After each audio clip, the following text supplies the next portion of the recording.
mübarek pirlerden işten bir gurrun aydın Yahud barada qawdinglam janında. Bir däde, bir kaka, bir dädeden oğlu yanına duran bolsa, bir 5 yaşındaki çağası oğlu. Bir adam bir yımrık ya bir çarp keşide vurmanı çağasına vursa katı degiyem, özünü däde kakam özüne vursan däde kat degiyem.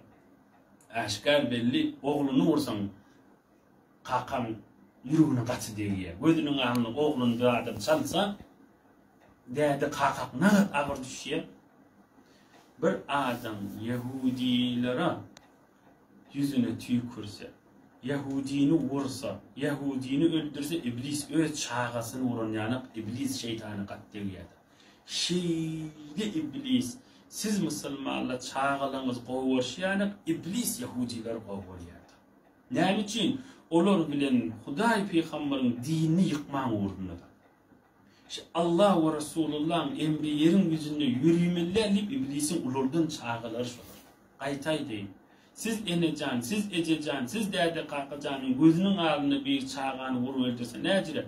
Yahudini vuruverdirmek iblisin gözüne, iblisin önüne doğan çağalar vuruverdiren ya. İnşallah sözleme o düşünensiniz. Ve Celal Kari da siyasettan keplede deyip şeytan kuluğunuzu üflamasın, dininden aydandırın. Allah ve Resulullah'ın emrinden aydandırın. Tebigatımda ve fikrimde ve yaşayışımda siyasete koşulmak ve siyasete nazar vermek yoktuğunu biz tanıyan adamlar heyvere kovulayandır. Hudaya şükür milletimizi biliyor, devletimizi biliyor, nizam da biliyor. Din vazife divaydı vatin. Ya buna bir aytırttığı deyip, ya bırdağdı deyip, kaptanınızdan bir direk şeytan kuluğunuzu üflamasın canım. Yani şu barada bir aytacak sözüm var. Yaş oğlanlar, yaş gelinmeyizler. Eğer şu sözüm cihani olup yayrasa, yüreğimdeki isteğim de şu. İnstayanak cihani yağdayları, bernamalara girse peşte. Ve her kimde eteğine nazarat yazılar. Sizden isteyen şu nazaratları aslan gözlemem. Gözlemem, okuyma. Hem için nazar gözlemeler mi? Nazar diğerleri bir hünerin oysa nazar gözleyenler. Ben hünerim oyamak ortada. Din aydıvatayım. Allah ve Resulullah canın sözüne aydıvatayım. O nazar vereceklerin için ne? O nazar vereceklerin için ne? Asıl Yahudiliğin özü de nazar verecek Müslüman sıra. Seni en atağına, Hudayına, Peygamberine, yaşat verişine anırdı o düşmanına da nazar verecek. Falan taksirlan nazarını gördünüz mü, görmediniz mi diyelim olup. Şu nazarların içinde de yine ağzalık döretecek olup nazar verecektirler. Nazaratları aslan gözleme.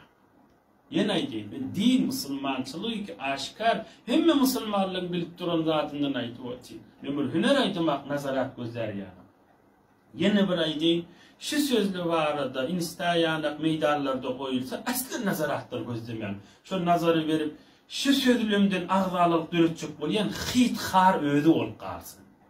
Sen onu okuysan bir mübarek, bir nurlu sözlerden kellen fikrin gider. Bu arada Hazreti Sa'di Can'dan rahmetullahi aleyh Şeyh Musliheddin Sa'di Şirazi'den iki misal aytacak canımın dinle. Şu nazaratları, şu arada nazarat gözleme. Nazarat bir oyununu koysa, hünerini koysa nazar gözleyendir. Şu dinle iki misali. Bir hem işe ozal vaazlarımızda aydan misalimiz bir adamın gözünde kat ağrı varmıştı. Gözü ecilep var yanmıştı. Gözünde ne varmış? Ağrı varmıştı. Gözü ecilep, gözü yaşar yanmıştı. Şonun ovasında da bir düktör varmıştık. Yöne dampezeşmiştik. Yani sığır eşek bakyan düktörmüştük. Heyvanlan düktörmüştük. Şon yanına vartıp düktörcan ben gözüm ağrı yerdir. O da aydıktır ben eşek bakyan, it bakyan niptir. Sığır bakyan ben adam bakamak diptir. Ay gayrat et, bir zat etsene, nazarın aysana, bir zat seni bilyensin diptir. Onda ben eşeğin gözüne şunu çalyan diptir. Ay çalaysana sen nazarın olsa bolordu dip. Şu eşeğin gözüne çalyan zatını çalttır, mıngam gözü kör oluptur. Görenin nazarını gözlep, görenin nazarını eşitip gözün kör edama, yüreğin kör edama canım. Oham ol gözi kör bolan gaziň ýanyna bardyr janym. Gazi aýdypdyr sen bagşla aýtýanjy ýaş oglan musulman doganjy. Gaziň jogapşy. Sen eşekmiň eşek bakýany barýan diýipdir. Sen itmiň it bakýany barýan. Hiç jörümde ýok, munda da günah ýok, git ýok bar diýipdir. Bula Hazret Sa'di bir gurjum. Hemme ýerde nazar gözlenýänler. Asl gözleme. Şu yalandan nazar verecek, bir toforla çyn nazar verecek, bir toforla şayet gowaýtdyň diýsin ýa diýmesin, işim ýok. Nazar berilýän ýerde ýapdy. Aýtdym da misalyny. Ýene bir misal aýtayım. Bir de Hazret Sa'di canlı. Hazret Sa'di rahmetullahi aleyh Şiraz'da da öldü. Birini yılan çakıptır. Magazinde. Birini yılan çakıptır. Yılan çakan adamı anırsı bir sağda çeli derman olmalı. Anırsı bir sağda çeli irinden gelýänin gitmeli. Yoksa helak bolpar ya. Zehersem gowresine aýdan ya. Zehersem gowresine aýdan ya. Ohan bir aýdypdyr, men eşitdim diýipdir, Arak diýen ýurtda Bagdatda şuň dermany var diýip eşitdim. Eşejigine minip, dur men eşejigim menen Bagdatdan gidip şuň dermany getiren ýylan çakanyň diýen bolmaly. Bir ay ýarym bolja gidip gelýänçe, muny ýylan çakıp agynyp batdy. Hazreti Sa'di ýüregi ýanyp aýdypdyr.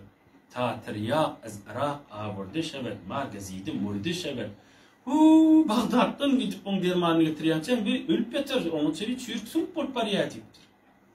Nazaratlar okyp barýançaňyz Yahud gelip öýüňizde oturaganysyn. Gaýtay deýin janym. Görüniň nazaryny okyp başyňyza bagşlaň aýtýan o gün bolmar inşallah ýöne Yahud öýüňde oturan bolarmyz. Ýene bir aý deýin. Te onuň munyň nazaryny okýançaň namysyň Yahudyň eline düşärmiz. Janyň Yahudyň eline düşärmisin. Oğul gyzyň Yahudyň eline düşärmisin. Aýallygynyň bu musulmançylyk din İslamyň asl namysyň eline düşärmiz. Elhamdülillah yardıma düştü bir söz aýdyň. Şu urunun içinde öl başlamız bilen agzalylyk etmän beýleki başga ýurtdaky musulmanlar we öl ýurdumyzda her kim öl başynyň sözüni dinläp dursun. Musulman başlaryň hemmesi agzy birlik bilen höküm berer inşallah. Şeýle umyt etýän musulman başlardan her ýurdun sultanlaryndan, hakimlerinden, başlarından, rehberlerinden agzy birlik bilen höküm keserler inşallah. Bir ýurtda, bir musulman ýurtda hamana meselen her bir keşwerde adım tutjak diýär. Şo keşwerde hamana ýurdy gitjek diýe baş häzir gitmän diýe. Şo baş bilen urşup musulmanlyň öz aralyny urş döredämen bir Yahudyň isteýän zatydyr. Gözleşiň inşallah haçan baş destur berdi gözüne diýden musulmançylyk wezifäm diýden gowrak. Ýene agdalylyk edip Yahudiýiň isteýän zaty öýüňizde dörämiz. Bir canım şu Yahudiýaky boljak agyr ýagdaýda Adın Hudaý peýgamber aýtyp goýupdyr. Şunu her kim dyrnagy döwülse-de, gaşy döwülse-de, bir gyly gaşda-da gyly şehit, dyrnagy döwülse dyrnagy şehit, jany ökülse jany şehit. Hudaý Taala aýtdy: "Auzu billahi mineşşeytanirracim. Ve la taqulu limen yuqtalu fi sabilillahi amwat." Ey musulmanlar, Hudaý ýolunda öldürilenlere ölü diýmän, bel ahyaun diridirler. Welakin la teş'urun, siz diýoňyz diýe. 2-nji param 3-nji 4-nji sefesinde bar. Kur'an aýdypdy. Ol adam diri, ol adam ölü däl.